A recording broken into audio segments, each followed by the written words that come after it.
Like a great iron sphinx on the ocean floor, the Titanic faces still toward the west, interrupted forever on its only voyage. We see it in the opening shots of Titanic, encrusted with the silt of 85 years. A remote-controlled TV camera snakes its way inside, down corridors, and through doorways, showing us staterooms built for millionaires and inherited by crustaceans. These shots strike precisely the right note. The ship calls from its grave for its story to be told, and if the story is made of showbiz and hype, smoke and mirrors, well, so was the Titanic. She was the largest moving work of man in all history, a character boasts, neatly dismissing the pyramids and the Great Wall. There is a shot of her, early in the film, sweeping majestically beneath the camera from bow to stern, nearly 900 feet long and unsinkable, it was claimed, until an iceberg made an irrefutable reply.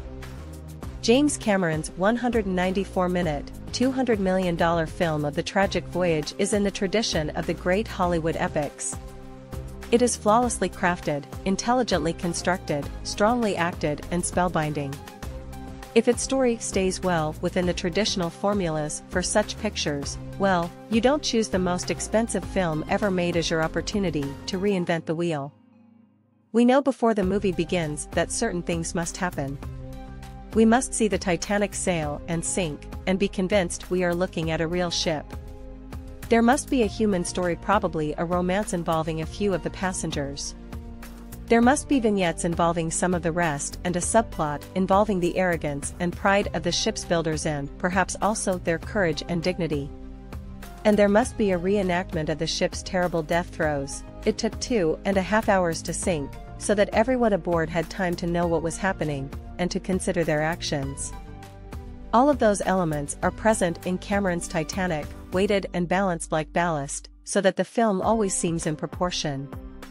The ship was made out of models, large and small, visual effects, and computer animation. You know intellectually that you're not looking at a real ocean liner, but the illusion is convincing and seamless. The special effects don't call inappropriate attention to themselves, but get the job done.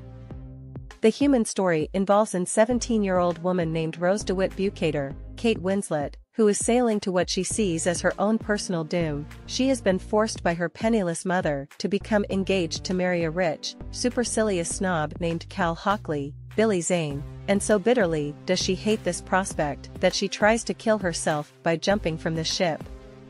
She is saved by Jack Dawson, Leonardo DiCaprio, a brash kid from steerage, and of course they will fall in love during the brief time left to them. The screenplay tells their story in a way that unobtrusively shows off the ship. Jack is invited to join Rose's party at dinner in the first-class dining room, and later, fleeing from Cal's manservant, Lovejoy, David Warner, they find themselves first in the awesome engine room, with pistons as tall as churches, and then at a rousing Irish dance in the crowded steerage. At one point Rose gives Lovejoy the finger. Did young ladies do that in 1912? Their exploration is intercut with scenes from the command deck, where the captain, Bernard Hill, consults with Andrews, Victor Garber, the ship's designer, and Ismay, Jonathan Hyde, the White Star Line's managing director.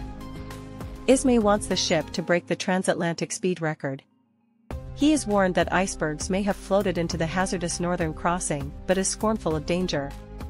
The Titanic can easily break the speed record, but is too massive to turn quickly at high speed. There is an agonizing sequence that almost seems to play in slow motion, as the ship strains and shudders to turn away from an iceberg in its path and fails. We understand exactly what is happening at that moment because of an ingenious story technique by Cameron, who frames and explains the entire voyage in a modern story. The opening shots of the real Titanic, we are told, are obtained during an expedition led by Brock Lovett, Bill Paxton, an undersea explorer. He seeks precious jewels, but finds a nude drawing of a young girl. Meanwhile, an ancient woman sees the drawing on TV and recognizes herself. This is Rose, Gloria Stewart, still alive at 101. She visits Paxton and shares her memories. I can still smell the fresh paint.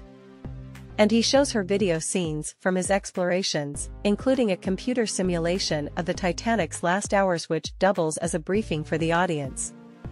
By the time the ship sinks, we already know what is happening and why. and the story can focus on the characters while we effortlessly follow the stages of the Titanic's sinking. Movies like this are not merely difficult to make at all, but almost impossible to make well. The technical difficulties are so daunting that it's a wonder when the filmmakers are also able to bring the drama and history into proportion. I found myself convinced by both the story and the saga.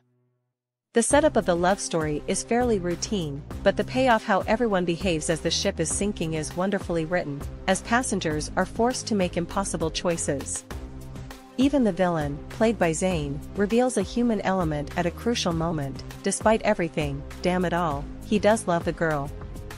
The image from the Titanic that has haunted me, ever since I first read the story of the great ship, involves the moments right after it sank.